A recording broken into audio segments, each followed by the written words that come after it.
All right, welcome back to Where to Begin When You Are Newly Hired Part 2. So, next we're going to talk about room arrangement. I am sure that you have thought at least a few times about how you'd like your classroom to look. There are so many great resources out there now where teachers are sharing ideas of how they have set up their classroom, how they've decorated their classroom, with that ultimate goal to make it feel inviting and welcoming and a nice, peaceful place for learning. So, let's get into how to set up the room. So, as we are thinking about the room arrangement, you will need to make sure you have enough desks for all of your students. And I would recommend having an extra desk for sure. In fact, you might even take that extra desk and have it as a center, like over to the side, to be used for something else because you're almost always going to have an extra student added to your roster once school starts. So you'll be glad that you have that extra desk. All right, so once you have your room arrangement, you want to think about, do you want your students to be, I guess once you have your desks, do you want them to be in a cooperative learning group where they're maybe in a square where they work together, uh, where they have an opportunity to discuss different projects and collaborate together that way? Would you rather have your students in a traditional setting, or perhaps you want to have a U shape? Or there are so many different varieties of organizing your classroom. I can tell you that hands down, my favorite arrangement was cooperative learning groups with the groups of 4 to 5 where the students could collaborate. And with that arrangement, I always had the desks labeled where they each had a job: a leader, reporter, a writer, encourager. And that's part of cooperative learning. And that's something I'll get into at a later time. But I found that this was a great way to seat the students. Now, of course, with COVID, we're having to reconsider how we seat our students. So it doesn't work as well to have cooperative learning and collaborative learning going on. But in the event that you can have that at some point, it's wonderful because it lends itself to project-based learning, hands-on learning, working in pairs, working in teams, and they can still work independently in that way too. So again, much more to come with that. But when you have your room arrangement, there's another piece I'd like to share. You may have noticed that teachers are doing something called using flexible seating. And what that looks like in a nutshell is you walk into a classroom, and rather than having the traditional desks with chairs like most classrooms have, sometimes they have other ways that students can sit and learn. Some will have couches, and some will have a shorter set of desks where they're sitting on maybe something more like a footstool and learning there. Some will have desks that are heightened where the students are standing, and there's such a variety of different ways to do that. What I have found from the teachers that I know who have excellent classroom management, they have tried it and they haven't been a big fan because they found that the students enjoyed it, but they were very distracted. There were some maybe fighting over who got to sit where. Even though the teacher developed a plan to make that work for them, it just didn't seem to work out with any of the teachers that I had talked with. Now you can try it. I did have a couple teachers say that they want to save it for like the last month of school. If the students are really good, they might use it as a reward to have flexible seating. Well, it's really up to you, and it's really up to actually you and your principal together deciding on the parameters of how that works. But it is fun to try new things. Sometimes they work and sometimes they don't. I'm not saying don't do it, but personally, I would rather start off my school year with my chairs and desks in a traditional cooperative learning groups of 4, and then maybe every now and then do something with flexible seating, maybe at the end of a month as a reward or the end of the school year. But I don't know, that's just me. But again, let me know how it goes for you in your classroom. All right, so moving on. Also, you want to make sure that wherever your students are sitting, that they can clearly see you and see the board wherever it is that you'll be teaching. So sometimes it means sitting in each chair and looking up at the board to make sure that there's nothing in the way, or even angling the desks in a way so it's a little bit easier so the students aren't completely having to turn around to see. All right. And we also want to make sure that the desks aren't blocking any major walkways or exits. You definitely need safety. And something to think about, which this happens to a lot of new teachers. You get your classroom just how you want it, but once the students get in those seats and they push out and they're sitting in the seats, they don't have a whole lot of room. They're maybe bumping into the person behind them. So allow a little bit of margin there where your students can pull out their desks with plenty of room. And that can be a challenge sometimes because most classrooms are pretty tight. It's hard to get it all in there. So, but definitely think about that. Okay, I would recommend having, if you could, you don't necessarily need a desk for yourself. Um, you can have that, but I would say that the best teachers are up and on their feet and meandering and guiding and directing their students as much as possible. It's nice to have some kind of a work table, like a guided reading table or some kind of kidney shape or round table where you can work with small groups. So you might think about that. I'd also recommend putting your clock in a place where you can easily see it from the place you do the most of your teaching.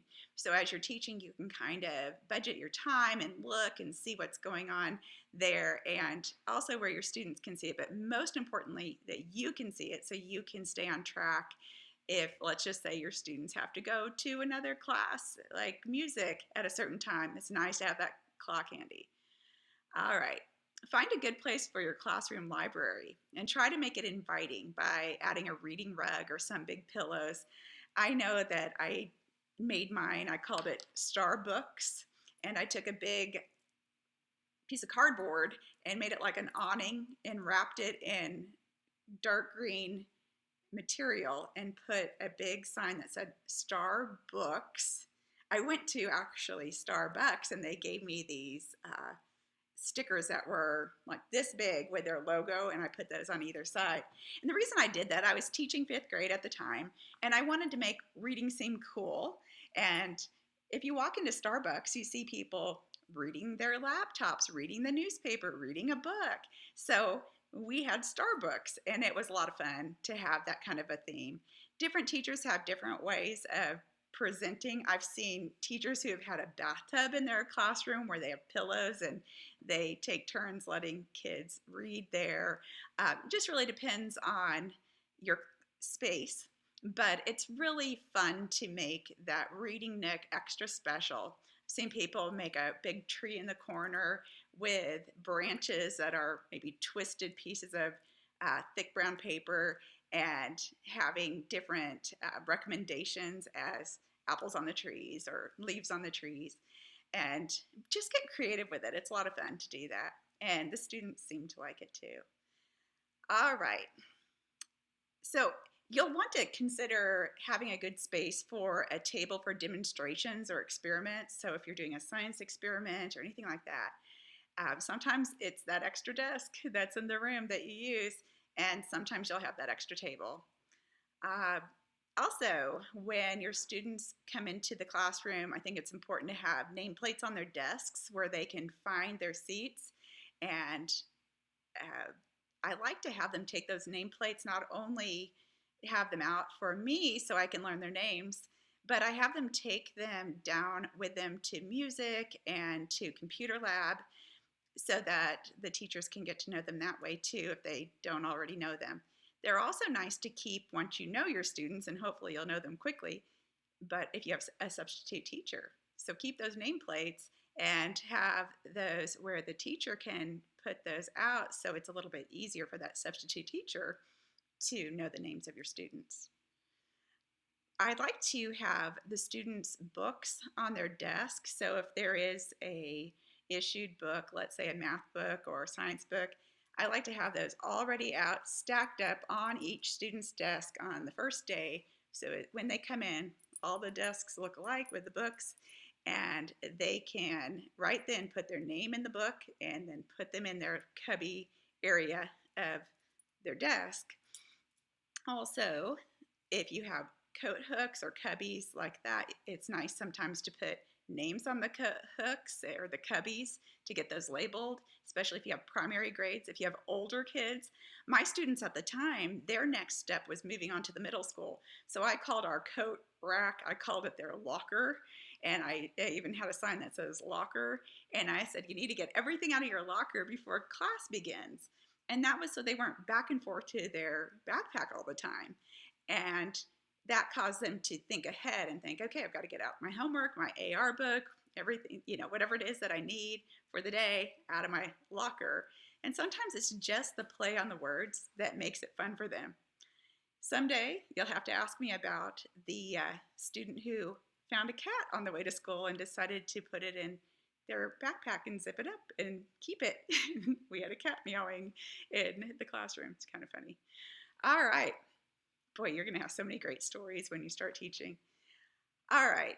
And add something fun to your area each year that makes you smile. So each year, we can't always spend too much money, in your classroom, but I just let myself each year add one piece that was special. So whether it was buying the reading rug or buying a really cool lamp or whatever it is that was nice for the classroom or made it a little bit easier and fun for me as a teacher, I like to do that each year. All right, so moving on, let's talk about bulletin boards.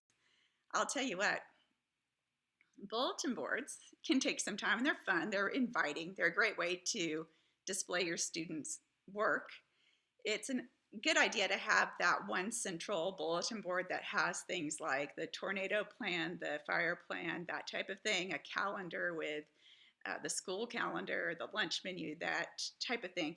And that's always a nice one that you can just switch out with the seasons. I really would like to recommend taking fabric and putting that on the back of your bulletin board. If you use the paper that the schools provide, the big butcher paper, that's good too. But I will tell you it fades. So if you have a bulletin board that's going to stay the same background all year, if you use solid colored fabric, it won't fade. And you can find that at the dollar bins at some of the fabric stores around. And so I always liked black because all of the colors would just stand out against the black. Another idea is to use what's called foam core, and it's that thick poster board that has that spongy middle. And I would create a bulletin board on there. And then this wouldn't be the bulletin board I mentioned earlier with the calendar. This would be like the bulletin board to go with a science unit or with a math unit or a reading activity. And I would take that and put that with long quilting pins, and I would just push it right into the bulletin board, and it was voila, it was all ready to go. And so I had it all together, and I didn't have to take it down piece by piece and then put it back up piece by piece each time. I just took the whole board and put it out there, and I had a whole stack of them in my storage area. So that's a quick idea for you too. All right. Something that I would like to recommend is to try to get your students' work up and showcased on the first day of school if possible. It is really special to them to see their work. And when they know it's going to be showcased, oftentimes they'll put a little bit more into it. Another piece that you'll want to think about is hanging anchor charts. Those are just any kind of instructional chart that helps your students as they're working. And have a really nice designated place where they know to look in this area to have help for this thing. So that's another piece too. But bulletin boards are a lot of fun. Something that I like to do is have class officers. And within my class officers, everyone in the class has a job, and it gives a lot of really great accountability. But I also have what I call bulletin board chairmen. And what I do with them is they help me with my bulletin boards. I allow them to design the bulletin board. So imagine if I have an activity coming up over similes. I would let them know, and then I let them design the bulletin board. Or maybe we're reading a class novel over, let's say, Pam Munoz Ryan, we're reading Esperanza Rising. Well, they may make a bulletin board to go along with other books written by our author. And it's really fun for them to have the opportunity to design and put things together in that way. They also are the students who get to cut out the lamination. It's such a funny thing how kids, trust me, I've raised two kids, and when I ask them to do jobs around the house, they aren't so excited. But at school, if I ask anyone to cut out lamination, it seems like the most exciting thing in the world. They all want to do it. And if you have a bulletin board chairman, it makes it very easy to say, okay, these two people are the chairman, the bulletin board chairman, so they'll cut out the whatever it is that's going on the bulletin board. And it's kind of fun to have that job just for them. So, well, that is just a little bit about bulletin boards and how to start arranging your room for your first classroom, which will be here before you know it. So, thanks so much.